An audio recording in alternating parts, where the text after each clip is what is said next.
আসসালামু আলাইকুম viewers, all Bangla tutorial টিপসের পক্ষ থেকে আপনাদেরকে আন্তরিক শুভেচ্ছা। আজকে কম্পিউটার বেসিক টিউটোরিয়ালের চতুর্থ দিনে আমরা শিখব ডিসপ্লে নিয়ে। আমরা ডিসপ্লেতে কি কি কাজ করতে পারি সে বিষয় নিয়ে আজকে আলোচনা করব। প্রথমে আমরা কম্পিউটার ওপেন করার পর এইভাবে আমরা দেখতে পাই এরকম একটা ডিসপ্লে চলে আসে। তারপর ডিসপ্লে আসার পর আপনারা যদি কম্পিউটারে উইন্ডোজ 10 ব্যবহার করেন তাহলে এরকম কিছু আইকন দেখতে পাবেন। এইগুলো common icon, recycle bin, this PC, এরকম কতগুলো আপনার এখানে অপশন থাকবে। এগুলো কমন আইকন। তারপর আমরা এখানে যদি কম্পিউটারের মধ্যে আমরা এখানে যদি অন্য কোনো সফটওয়্যার ইনস্টল করে থাকি তাহলে সেগুলো এখানে শর্টকাট হিসেবে চলে আসে, শর্টকাট লিঙ্কের মাধ্যমে, যার মাধ্যমে আমরা ওই সফটওয়্যারটা ইউজ করতে পারি। বা কোনো ফোল্ডার দিয়ে থাকলে ফোল্ডার লিঙ্কের মাধ্যমে আমরা লিঙ্ক ফোল্ডারও করতে পারি বা ডাইরেক্ট ফোল্ডারও এখানে ক্রিয়েট করতে পারি। তো আমরা প্রথমে এখানে চলে আসি। এটা হচ্ছে স্টার্ট বাটন বা স্টার্ট মেনু, বা এখানে আপনি উইন্ডোজও বলতে পারেন। এখান থেকে আপনি উইন্ডোজের মোটামুটি সব ইনফরমেশন পাবেন। এখান থেকে আপনি ইনস্টলেড সফটওয়্যারগুলো আপনি এখান থেকে পাবেন। আর কম্পিউটার বন্ধ করা, চালু করা সব সিস্টেম এখান থেকে পাবেন। আপনার যত সফটওয়্যার ইনস্টল হবে সবগুলো এখান থেকে আপনি পাবেন। সবগুলো যত ইনস্টল থাকবে সব এখান থেকে, কম্পিউটার যত সমস্ত তথ্য এখান থেকে আপনি নিতে পারবেন। তারপর কম্পিউটারের নিজস্ব যেগুলো ফাইল থাকে, আপনার উইন্ডোজের যেগুলো নিজস্ব কতগুলো ফাইল থাকে, যা টুলসগুলো আপনি এখান থেকে ইউজ করতে পারবেন। এরপর হচ্ছে এখানে থাকবে সার্চ বাটন। এখান থেকে আপনার কম্পিউটারে কোনো জিনিস আপনার যদি প্রয়োজন হয়ে থাকে সার্চ করার জন্য এখান থেকে সার্চ করে অটোমেটিকলি আপনি চলে আসবে, এখানে ফাইলে চলে আসবে। তারপর এটা হচ্ছে টাস্ক ভিউ। এটা আপনার শুধু উইন্ডোজ 10 এর মধ্যে থাকে, অন্যান্য উইন্ডোজগুলোতে থাকে না। আমরা যেসব জিনিসগুলো এখানে ইউজ করবো, যেসব সফটওয়্যার, এখানে টাস্ক ভিউতে চলে আসবে। যে আমরা যেটাতে চলে যেতে পাই ওইটা এখান থেকে সিলেক্ট করলে এখানে চলে যেতে পারবো। এরপর হচ্ছে টোটাল, এই নিচের এটাকে বলা হয় টাস্ক বার। টাস্ক বারের মধ্যে এখানে অনেকগুলো আপনার সফটওয়্যার আপনি এখানে রেখে দিতে পারবেন। এই যে করে পিন করে, এটাকে বলা হয় পিন। আমি যখন সফটওয়্যারটা এভাবে টেনে নিচে এখানে করে দিব, পিন টু এক্সপ্লোরার দিলে এখানে চলে আসবে ফাইলটা, মানে এই সফটওয়্যারটা এই টাস্ক বারে চলে আসবে। এভাবে অনেকগুলো আপনি সেট করতে পারবেন। আপনার যদি কোনো ফোল্ডার লিঙ্ক এখানে সেট করতে চান তাও পারবেন, আমরা সেটা নেক্সটে দেখবো অবশ্যই। তারপর এখানে আপনার যদি আপনি ল্যাপটপ বা ইউজ করে থাকেন তাহলে এখানে ব্যাটারি দেখাবে, তারপর এখানে ওয়াইফাই এর দেখাবে, এখানে টাইম দেওয়া থাকবে, এখানে নোটিফিকেশন এভাবে আসবে।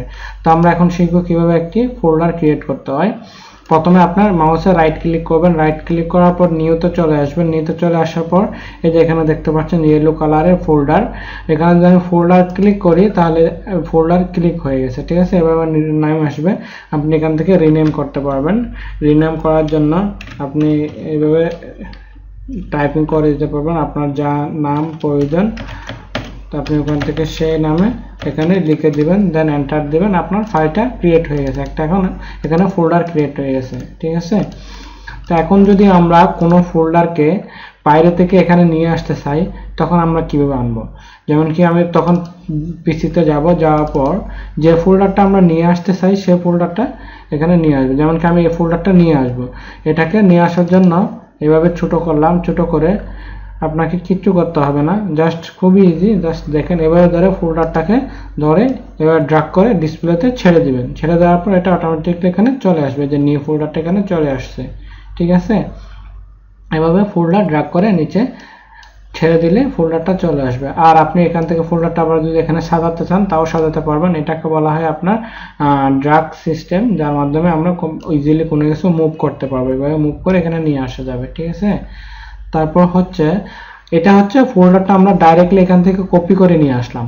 আর যদি আমরা ফোল্ডারটা এখানে থাকবে আমাদের কম্পিউটারের যেটা পার্টিশন থাকে, পার্টিশনের মধ্যে থাকবে, আমি শুধু একটা লিঙ্ক ক্রিয়েট করব। তাহলে লিঙ্ক ক্রিয়েট করার জন্য আমাদেরকে কি করতে হবে, এই যে আমরা যে ফোল্ডারটা লিঙ্ক ক্রিয়েট করব সেটাতে যাওয়ার পর এভাবে মাউসের রাইট বাটনটা ক্লিক করব। ক্লিক করার পর এই যে দেখতে পাবেন এখানে সেন্ট আছে, সেন্ট টুতে যেতে হবে। যাওয়ার পর এই দেখেন ডেস্কটপ ক্রিয়েট শর্টকাট, আমি এটাতে ক্লিক করলে আমাদের দেখেন এই ফোল্ডারটা এখানে একটা ফোল্ডার চলে আসবে। দেখেন নিউ ফোল্ডার শর্টকাট চলে আসছে।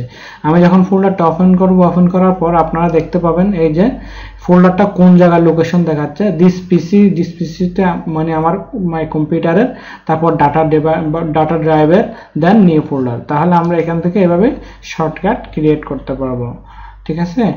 তারপর আপনি ঠিক এগুলা আপনার এই যে পিসি, তারপর এই যে রিসাইকেল বিন, এগুলো চাইলে আপনি ডিলিট করে দিলে আবার নতুনভাবে নিতেও পারেন।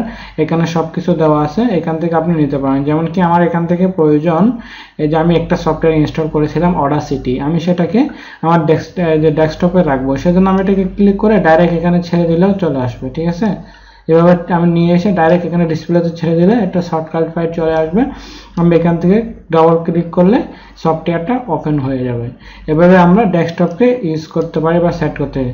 আর আমাদের সফটওয়্যারগুলো যদি এভাবে এলোমেলো থাকে, আমি সেটা সহজভাবে দেখাচ্ছি। এটাকে আপনি শর্ট বাই করলে বা নেম দিয়ে দিলে এভাবে সব একভাবে চলে আসবে। ঠিক আছে, আপনি যে শর্ট বাই চান, name, size, item type, date modified, যেভাবে চান সেভাবে চলে আসবে। তো আজকের ভিডিওটা এতটুকুই। আমরা নেক্সট টিউটোরিয়ালে আরও ডিটেলসে জানবো, এবং আমাদের কোর্স সম্পর্কে যত ভিডিও আছে সবগুলো ভিডিও ডেসক্রিপশনে দেওয়া থাকবে, সেখান থেকে আপনারা দেখে নেবেন। এবং আজকের ভিডিওটি ভালো লাগলে অবশ্যই লাইক, কমেন্ট এবং শেয়ার করবেন। আমার চ্যানেলটি সাবস্ক্রাইব করবেন। ভিডিও রিলেটেড কোনো কোয়েশ্চেন থাকলে কমেন্টস বক্সে জানাবেন, আমি অবশ্যই আনসার দিতে চেষ্টা করব। ধন্যবাদ।